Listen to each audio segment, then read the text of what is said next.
Hello there, very good evening to all of you and welcome to the News Tonight, where we get you the day's top stories from India and across the world. I'm Tracy Shilshi and here are the headlines. The IPL cleanup begins. Supreme Court appointed panel suspends Chennai Super Kings and Rajasthan Royals for 2 years, bans Gurunath Mayappan and Raj Kundra for life from BCCI matches. Capping a decade of negotiations, Iran and 6 world powers reach a landmark nuclear deal. Iran to lose sanctions in return for enforcing checks on nuclear program. A dichotomy in price data puzzles experts. Wholesale price inflation recorded at minus 2.4% a day after retail inflation was reported to be 5.4%. Tragedy at the Pushkaram festival in Andhra Pradesh. 27 people are killed in a stampede on the banks of the Godavari in Rajamundry district. And a day after Pakistan NSA Sartaj Aziz's remarks on the Indo-Pak joint statement at Ufa, opposition parties question the need for Prime Minister Modi's meeting with Sharif. Our top story this evening, what's being called the IPL cleanup. Raj Kundra, the co-owner of Rajasthan Royals, and Gurunath Mayappan, a director for Chennai Super Kings, have earned life bans for their betting activities during IPL Season 6. The two teams are also out of the cash-rich league for 2 years. A Supreme Court-appointed committee meted out this punishment for the betting scandal that rocked the Indian Premier League 2 years ago. Now, Chennai Super Kings is planning to move the Supreme Court against the order. Here are the details. Gurunath Mayappan banned for life. Raj Kundra banned for life. These key IPL team officials have been banned for life from involvement in any cricket matches organised by the BCCI. The teams run by these two men, Chennai Super Kings and Rajasthan Royals, are also out of the cash-rich Indian Premier League for 2 years. The officials have been punished for their betting activities during the 2013 season of IPL. The punishment is exemplary and it's strong, and it sends a very strong message to people who indulge in unwholesome and corrupt practices. According to me, this will go a long way in making cricket a cleaner game. The committee proposes to impose sanction on India Cements franchisee under Section 6, Rule 4.2c of the operational rules by suspending it from the league for a period of 2 years. The punishment has been handed down by the Supreme Court-appointed 3-member committee headed by former Chief Justice of India, R.M. Lodha. The bench held that the betting activities of Mayappan and Kundra have brought the game of cricket, BCCI and IPL into disrepute. महान खेल cricket को अपने गलत आचरण से जिन लोगों ने कलंकित किया था, आज सुप्रीम कोर्ट के द्वारा बनाई गई समिति के फैसले ने ये साबित कर दिया कि खेल बड़ा होता है, कानून बड़ा होता है. BCCI, which is managing the game of cricket in the country, has to give an important place to the disciplinary role. This role is being discharged by this committee in the present matter as mandated by the Honorable Supreme Court, so that purity of game remains a central element. We feel that our decision must reflect a kind of institutionally firm view for upholding the paramountcy of the game. After the Supreme Court verdict, the BCCI top brass got into a huddle to discuss it. The IPL Governing Council members are also expected to meet soon to discuss the implications and the road ahead after the verdict. The board is also mulling whether new companies would be allowed to bid for the 2 vacant slots, although the CSK and RR players are now free to join other teams. Bureau Report, Rajya Sabha TV. And now on to the top international story. After 18 consecutive days of talks, world powers reached a landmark agreement on the Iran nuclear program earlier today. Iran agreed to limit its nuclear activity in return for lifting international economic sanctions. Iran's foreign minister called the agreement historic. Here are the details. I believe this is a historic moment. We are reaching an agreement that is not perfect for anybody, but it is what we could accomplish, and it is an important achievement for all of us. Today could have been the end of hope on this issue, but now we are starting a new chapter of hope. 10 years in the making, the Iran nuclear deal finally concluded on Tuesday. Formal negotiations were taken up by the United States, UK, France, China, Russia, and Germany since 2013. Under the deal, sanctions imposed on Iran by the United States, European Union, and United Nations will be lifted in return for Iran agreeing to a long-term curbs on nuclear program. However, sanctions could be restored in 65 days if Iran violates the deal. A UN arms embargo and missile sanctions will remain in place in Iran for 5 to 8 years respectively. UN inspectors will also be allowed to monitor military sites, but Iran could challenge requests for access. Following the agreement, the International Atomic Energy Agency and Iran signed a roadmap to resolve the outstanding issues on Iran's nuclear program. The EU said the deal is a sign of hope for the entire world. It is a decision that can open the way to a new chapter in international relations and show that diplomacy, coordination, cooperation can overcome decades of tensions and confrontations. However, Israeli Prime Minister Benjamin Netanyahu described the agreement as a historic mistake. מוכנים לעשות הסכם בכל מחיר, זאת התוצאה. מהדיווחים הראשונים שמגיעים אפשר לקבוע כבר עכשיו שההסכם הזה הוא טעות היסטורית לעולם. בכל התחומים שהיו אמורים למנוע מאיראן את היכולת להתחמש בנשק גרעיני. India will also look to gain from the deal. India currently imports 3 million barrels of oil a day, but because of sanctions, India reduced its imports from Iran. Although they can now import more, refiners in India may not get cheaper oil as Iran will now be able to do business with any country. Indian refiners will also have to settle past dues over rupees 40,000 crore that they haven't been able to pay due to sanctions. Bureau Report, Rajya Sabha TV. All right, for more on this, we're joined by Dr. Rajiv Nayan, who's a Senior Research Associate at the Institute for Defence Studies and Analysis. Thank you so much, Dr. Nayan, for joining us again here on the news tonight. Give us a sense, really, of how crucial has been this deal, especially for, let's say, the US. This is being touted as one of the biggest diplomatic achievements, really, as far as the Obama administration is concerned. Yes, definitely. This was an important agreement which was achieved after arduous negotiations, much awaited deal, I should say. The required step to implement the agreement, which was basically arrived at in 2013, November 2013. And all these 6 countries plus Iran were taking some natural steps towards implementation. After April 2nd, I should say, agreement, it appeared that, yeah, this is really going to be actualized. As for United States, I think United States had emphasized on diplomacy and talks, and it had really shunned the element which we are arguing for, preventive action, war. So in that sense, I should say that it is a victory for those who were championing and the rational elements we were asking for dialogue and diplomacy to find a solution to the very complicated imbroglio. There was complicated international law issue, there was complicated nuclear energy issue, economic issues. There were several issues involved in it. But finally, it appears that it is going towards a nicer path. Okay. And as you all are saying, a new chapter has begun. We are hoping that a new chapter has begun, although there is still a skepticism, there are still doubts. But as President Obama is asserting that he will veto any move to scuttle the deal.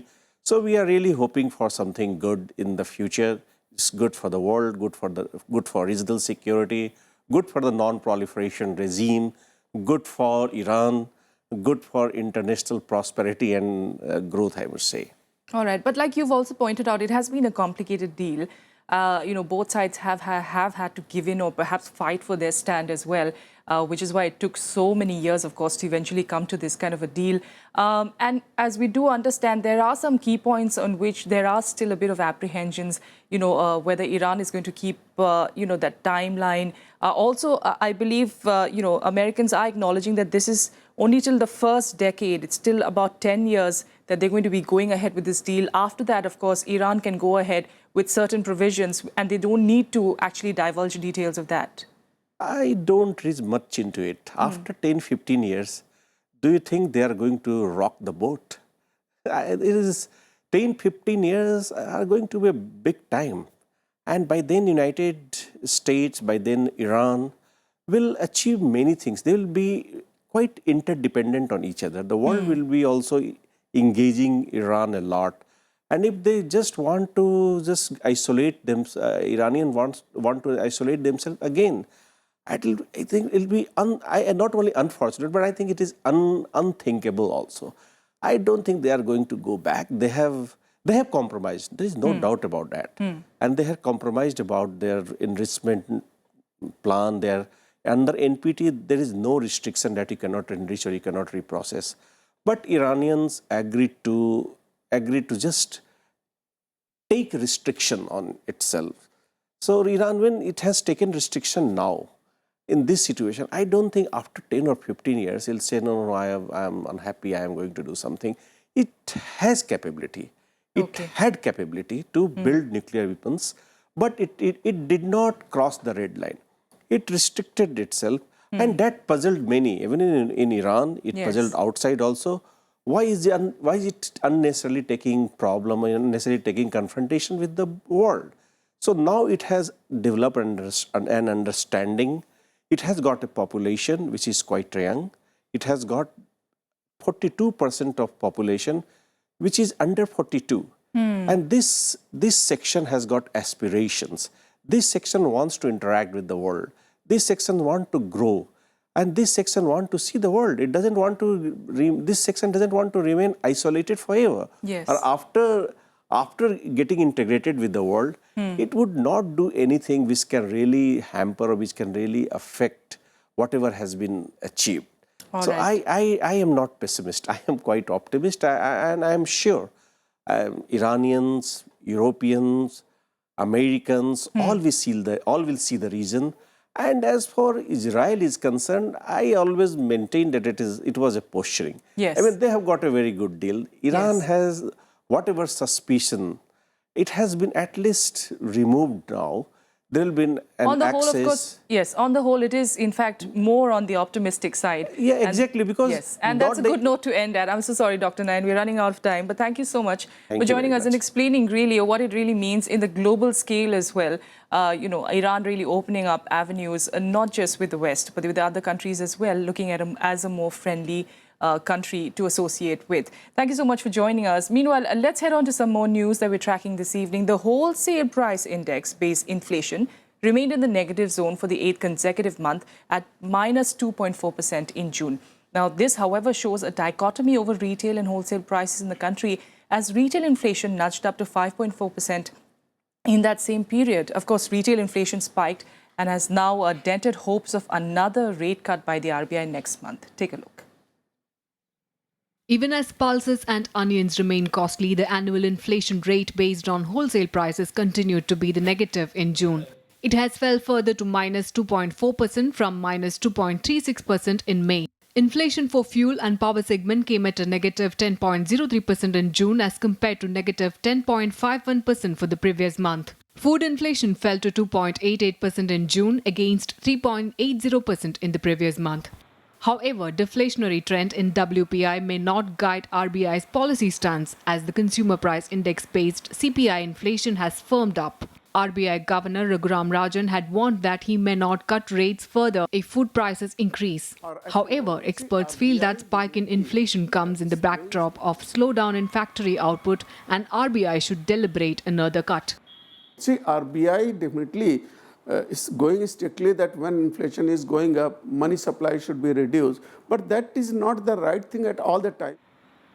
Last month, RBI cut the repo rate from 7.5% to 7.25%, but warned that further cuts will depend on inflation and the monsoon, which impacts the country's agricultural output. The state-owned Met Office and the private weather forecaster SkyMet have different takes on monsoon this season. SkyMet has predicted above normal rainfall, but IMD's forecast of deficient rain has triggered speculation on its possible impact on crops. Kriti Mishra's report for Rajya Sabha TV. Without a quick break here, but still ahead, the Greek Prime Minister is racing against time to pass key reform laws to hang on to the third bailout deal amid stiff domestic opposition.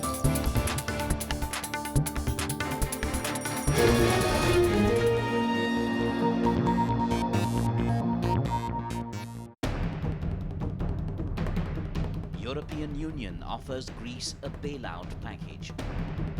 It's a tough deal, harsher than what Greeks voted against in their referendum. Can the Greek Prime Minister now convince Parliament and his people? Watch The Big Picture at 9:30 p.m. on Rajya Sabha television.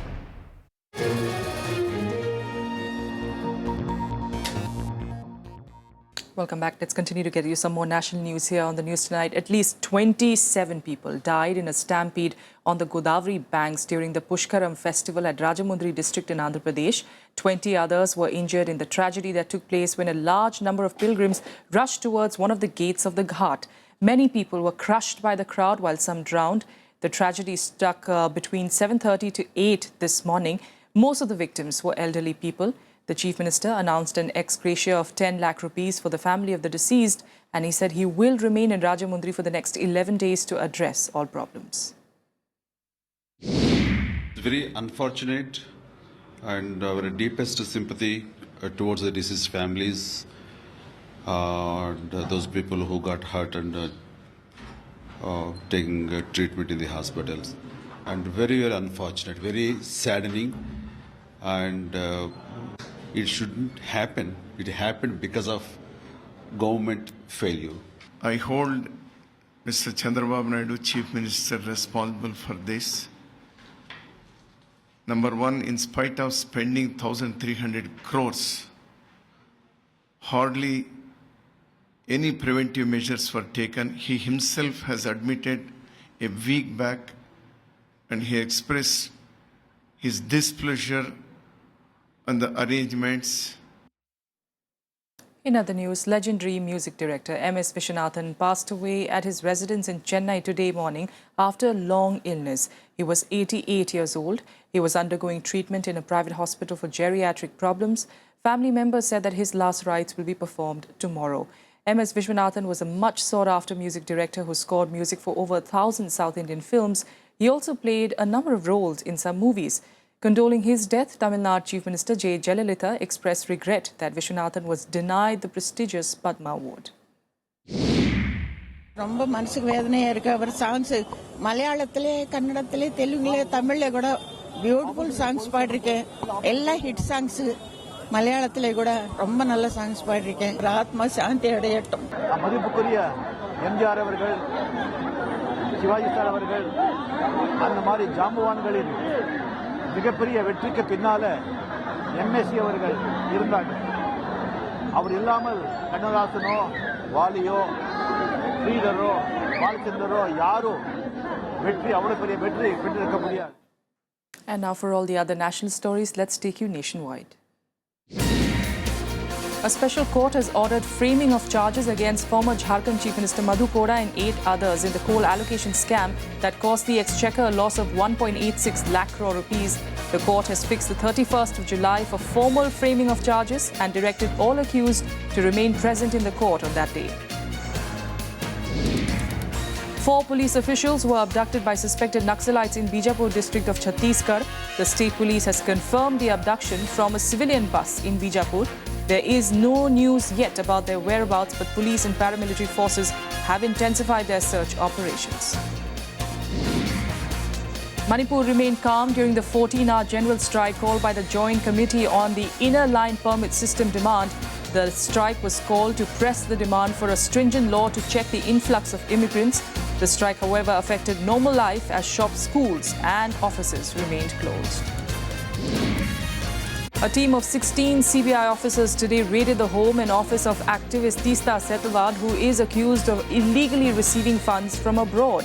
The CBI had registered a case against Setalvad last week for alleged violation of the Foreign Contribution Regulation Act without seeking the Home Ministry's permission. Setalvad has called the raids vendetta by the ruling BJP government. Meanwhile, key opposition party, the Congress, has termed the joint statement by India and Pakistan in Ufa in Russia as a mere eyewash. This comes a day after Pakistani NSA Sartaj Aziz sought more proof on the 2611 case and wanted Kashmir on the agenda for bilateral talks to proceed. However, sources say that the government is downplaying Aziz's statements and will stand by the Modi-Sharif joint statement. A day after Pakistan NSA Sartaj Aziz's remarks on the Ufa joint statement, opposition has termed the initiative by the Prime Minister to meet his Pak counterpart Nawaz Sharif as mere eyewash.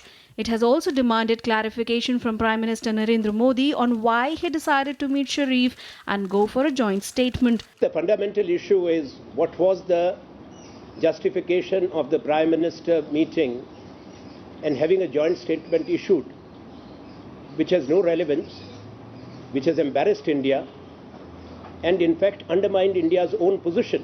जो कुछ वहाँ फैसला होता है वो army के दबाव में होता है और शायद यही कारण है कि वहाँ जो बातचीत हुई रशिया में प्रधानमंत्री नवाज शरीफ और नरेंद्र मोदी जी के बीच में, अब शायद उसको पाकिस्तान की जो सेना है वो उसको स्वीकार नहीं कर रही है. However, the government has sought to downplay Sartaj Aziz's remarks as not harmful enough to affect the road for engagement agreed to by the two leaders.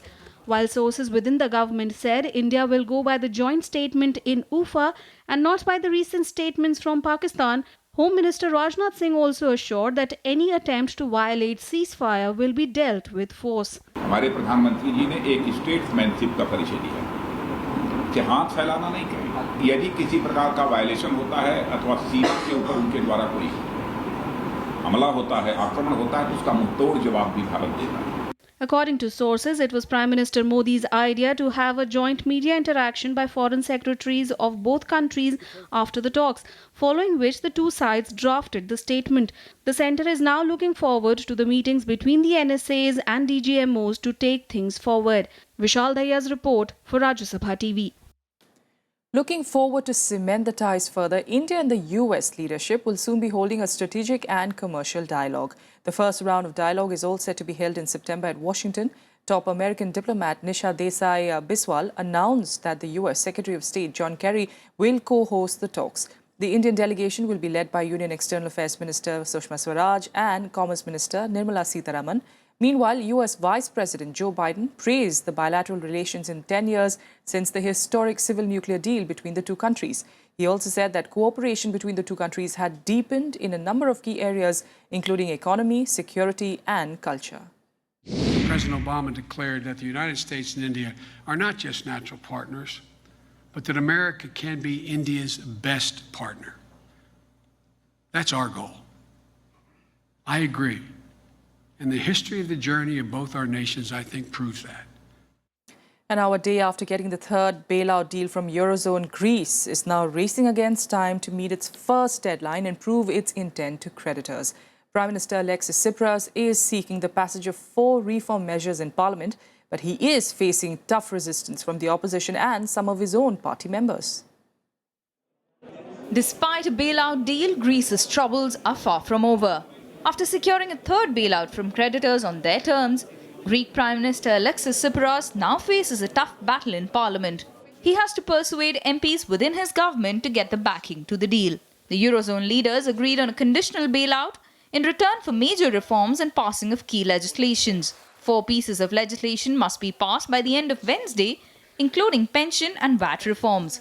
Ξεκαθαρίζω ότι η συμφωνία αυτή είναι έξω από τη συμφωνία και πέρα από τη συμφωνία που κάναμε η πολιτική αρχή από τον Πρόεδρο της Δημοκρατίας και την οποία ενέκρινε η Βουλή των Ελλήνων. Δηλαδή δεν υπάρχουν ζητήματα δεδηλωμένης τυπικά, ουσία όμως θα το δούμε τότε. Δηλαδή δεν υπάρχει περίπτωση να μην στηριχτεί ο Πρωθυπουργός στο να συνεχιστεί αυτή η πορεία για μια συμφωνία.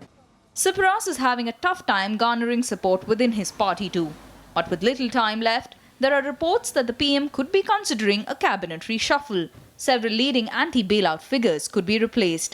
Meanwhile, EU finance ministers in Brussels struggle to find ways to fund Greece to keep it from a short-term cash crisis. Greece needs 3.5 billion euros by Monday to redeem its maturing credit from the European Central Bank.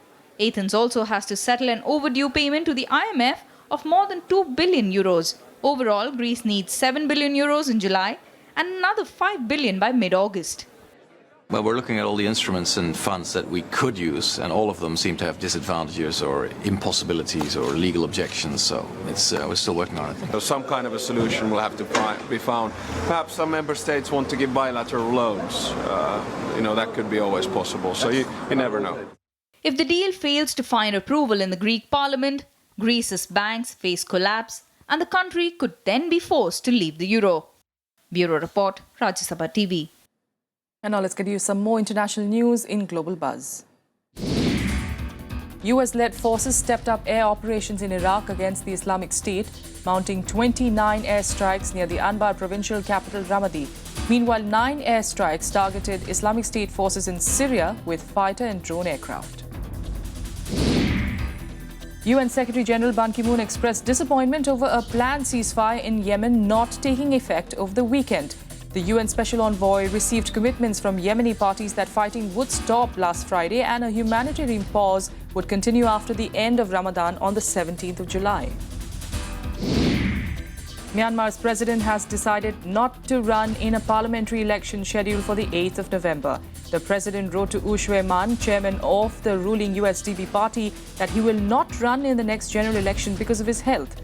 The former military commander was elected to parliament in 2010. Mexican authorities have concluded that officials colluded with drug lord Joaquin El Chapo Guzman to help him escape from a maximum security prison. Guzman sparked a massive manhunt after escaping from a prison in a mile-long underground tunnel. President Nieto vowed to recapture Guzman while rejecting suggestions that he should resign. And now let's get you some sporting action in Sports Beat. India defeated Zimbabwe in the third ODI today by 83 runs, buoyed by a maiden century from Kedar Jadhav and a 71 from debutant Manish Pandey. India scored 276 for 5. In reply, the Zimbabwean team started strongly but lost momentum during the middle overs. They were all out for 193 runs. Stuart Binney took 3 wickets while Harbhajan and Akshar Patel took 2 each. Sania Mirza returned to India today after winning her first doubles Grand Slam title at the Wimbledon last weekend. She was welcomed by a large crowd at the Hyderabad airport. She named her fellow slam winner Martina Hingis as a dream partner. Former Juventus striker Carlos Tevez has joined Argentine club Boca Juniors. He was officially unveiled by the club in front of a jubilant crowd. Tevez made the move to the Latin American club for a transfer fee of €6.5 million. Tevez will wear the number 10 shirt previously worn by Diego Maradona. Russia has ended its contract with the national team coach Fabio Capello 3 years before the country hosts the 2018 World Cup finals. This comes after Russia's disappointing 1-0 loss at home to Austria in their Euro 2016 qualifier on the 14th of June. Even in the Brazil World Cup, Capello's Russia were knocked out of the group stage. Though no successor has been named yet, it is speculated that the CSKA Moscow coach Leonid Slutsky is likely to take over.